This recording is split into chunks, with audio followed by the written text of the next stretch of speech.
Yeah, so I grew up playing a lot of sports, was super active.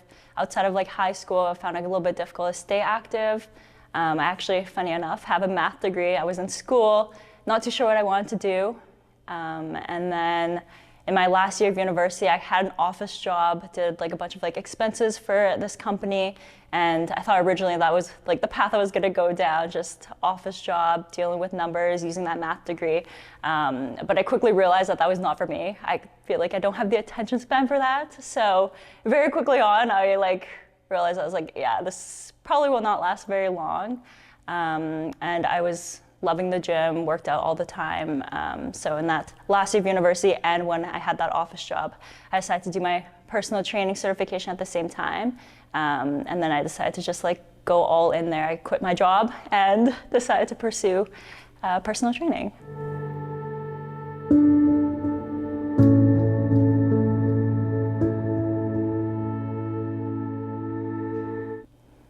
Yeah, I feel like a lot of, especially women or girls even growing up in like high school, you definitely like experience a lot of like body image things. And like back then in high school, I used to think I had to be the smallest person basically. Like I would like step on the scale all the time and like always like pay attention to that. And then as I started to work out more and stuff and get more into fitness, I realized that the number means literally nothing. And now I'm kind of just striving to be as strong, as healthy as I can be and move my body in ways that feels good.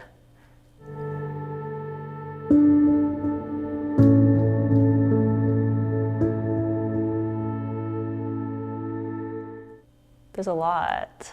I feel like I could mention like clients with like a lot of like big lofty like weight loss goal, but I think the one that stands out to me now is actually a more recent client. He's one of my older clients. He's in his 60s and he hasn't worked out in like over 2 decades. He hasn't worked out in a really long time. Was really scared and hesitant to get back into it, but he used to compete in like bodybuilding shows back in the day.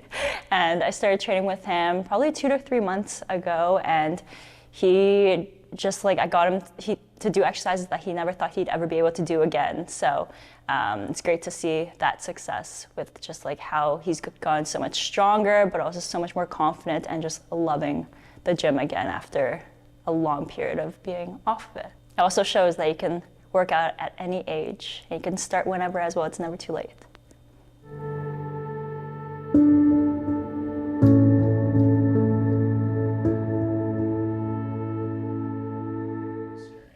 Ooh, my own fitness journey. I feel like I struggle with like the opposite problem with people, where I struggle to take rest days. So like I'll be like, I'm like always at the gym basically training clients, and so I'm like, I'm already there, so I might as well work out. But I think for me, I just have to find a good balance between the days I'm working out versus my rest days as well, and like prioritizing the rest days, because honestly, rest days and recovery is just as important as the days that you're working out. And I think my body tells me a lot of the times before my brain tells me. My body, like even today, was like so sore, and like I pushed through a workout that like, and then after I just like didn't even feel good, and you don't want to get to that point. So always listen to your body.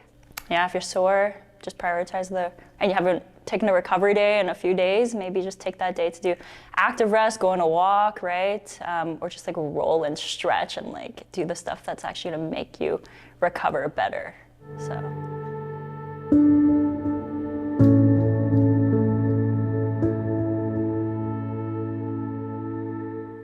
My math degree.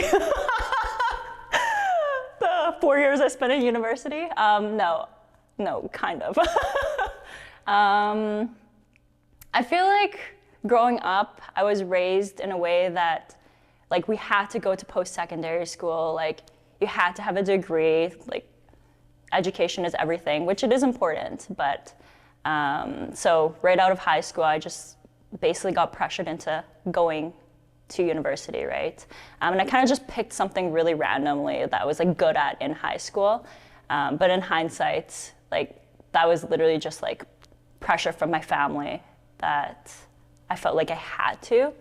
And I think now I'm kind of realizing Like, it's more important to find something that you actually enjoy doing, and that you wake up in the morning, you're not like dreading your like 9-to-5 job, and that you look forward to, or that you have a lot of like, you know, see results from your clients, get a lot of like, it's very rewarding, which is nice, and it doesn't feel like a job. And I think that's like the nicest part about it. But definitely had to sacrifice how my family perceives me. Just being honest.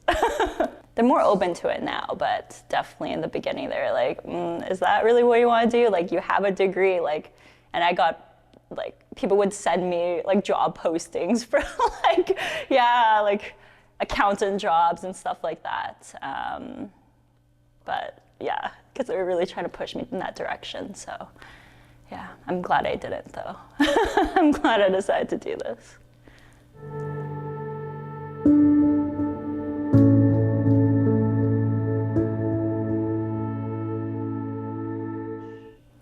Yeah, I think as a trainer, I always think of it like I'm kind of my own like portfolio, honestly. Like, I kind of want to be as strong and like be able to have the habits myself and the lifestyle myself to be able to obviously like show that to my clients, right? I want to be an example to them. So definitely as much as I can, try to, I don't even remember what the question was.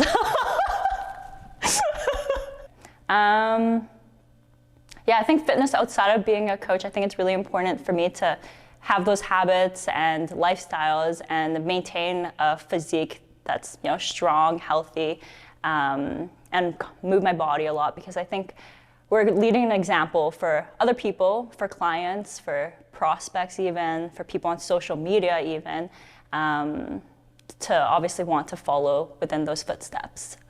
So I definitely think maintaining a healthy lifestyle is really important outside of coaching as well, because you're kind of like a walking portfolio for your own coaching. You'd want a trainer, for example, to obviously work out themselves and have the habits that you want to then be able to develop, right? So you're able to look up to somebody and hopefully be the coach that you're looking up to.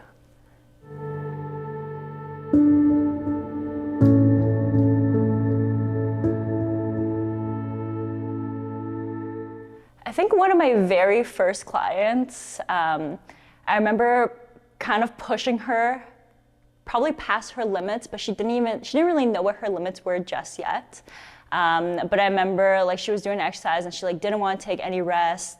She just wanted to like go, go, go. And then like by the end of the session, she was like not feeling too well. She was feeling pretty like exhausted, kind of felt a little bit, basically just like unwell, obviously from like a pretty intense workout.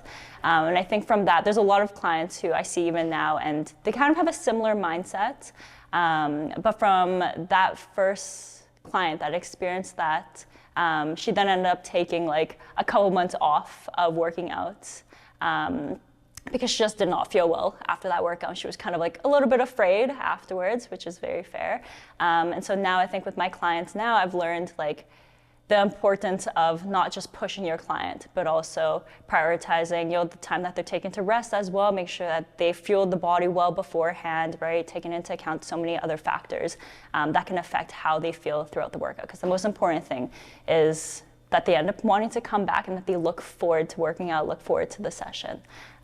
So it's definitely one of my first experiences in the beginning where I was like, oh man, I even went up to my manager and I remember going up to him being like, I don't know if personal training's for me. Like, you know, this one client, like she wants to take like a little break right after that session.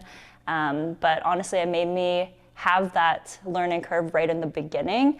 And now I'm able to take that experience for all my other clients who might be experiencing similar feelings.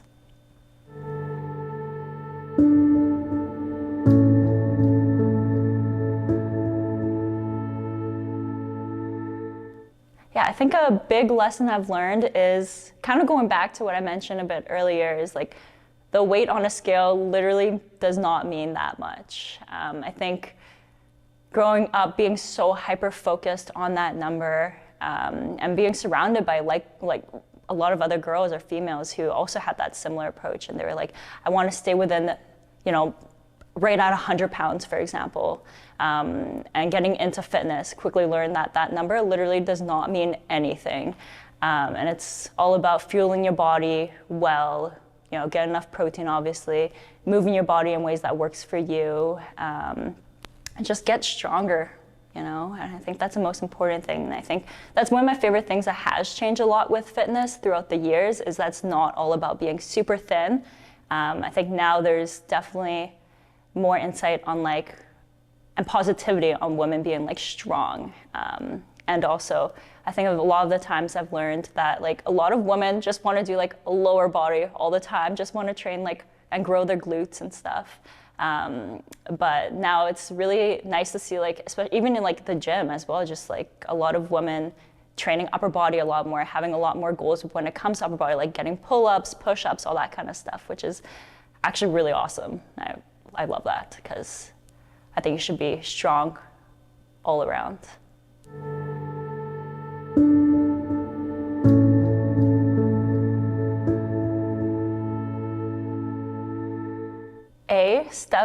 Set a realistic goal, but set also a plan that you can stay consistent for in the long run. I have a lot of clients come up to me the first time, and they're like, I'm gonna come to the gym 5 to 6 days a week. I'm only eating clean, only eating salads and chicken breast. And that obviously doesn't last long at all. So the most important thing is setting something that's sustainable, right? Because it's all about creating lifelong habits to be healthy for a long time, right? It's not short term. So that's what I would say. You gotta go slow to go fast.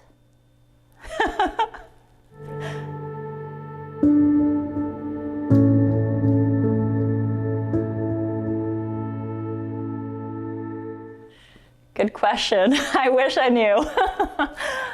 Figuring that out a little bit more every single day, but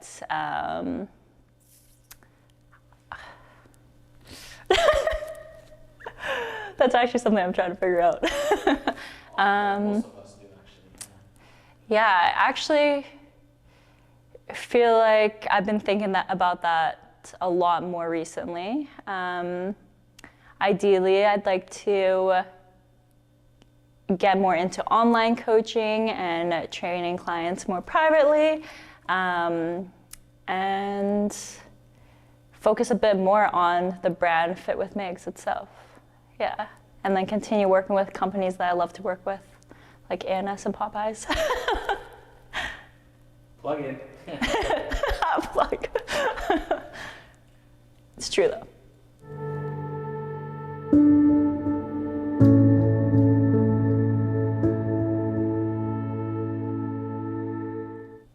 Just stick with it.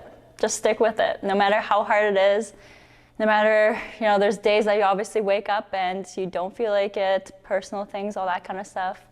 No matter if there's something that's affecting you or you're having to take a break from it, don't let it set you back from coming back stronger than ever. I feel like I've seen that a lot with my clients, where there's obviously going to be obstacles in life, and they find it super hard to get back into it. The most important thing, get back into it, stick with it, and just remember how good you feel physically and mentally when you follow a good workout plan and just lifestyle with those good habits that you've already built for yourself. Anything I want to say is shout out to Sunset HQ, shout out to Arnie. This is actually where everything started. So I actually I literally used to work that office job I mentioned. I used to work right around the corner. And I remember they reached out on Instagram, was like, come check it out. And this is honestly where it all started. So I'm super grateful for Sunset HQ, super grateful for Arnie and for JR, That's it. Thanks for having me, Happy to be here.